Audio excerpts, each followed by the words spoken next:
Në qetësinë e natës brenda shtëpisë së Big Brother Albania, kur dritat ishin zbehur dhe zhurmat ishin shuar, Eliona flinte e qetë, e mbështjell nga lodhja e ditëve të gjata dhe emocionet e forta që kjo eksperiencë sjell.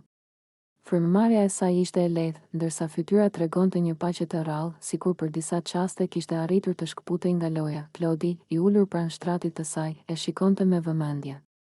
Në sytë e tij kishte një përzierje ndjenjash, kujdes, afërsi dhe një dëshirë të sinqertë për t'i qëndruar pranë.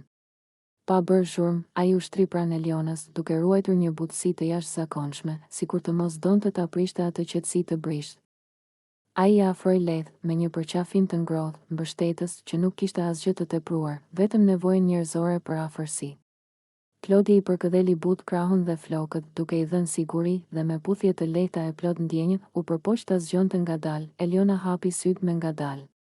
Për disa sekonda u duke hutuar, por sapo e pa Klodin pranë saj, fytyra i u zbudh. Nuk foli menjëherë. Vetëm e përqafoi fort, sikur ajo përqafim të ishte përgjigjja për gjithçka që kishte kaluar gjatë ditës. Ishte një moment intim emocionalisht, jo për kamerat, por për dy njerëz që po përjetonin një lidhje të veçantë brenda një shtëpie ku çdo ndjenjë shumë fishohet. Në atë çast, Big Brother Albania tregoi edhe një herë se përtej debateve, nominimeve dhe strategjive, ekziston edhe një anë tjetër, ajo e ndjenjave të pastra, e përkujdesjes dhe e mbështetjes së heshtur.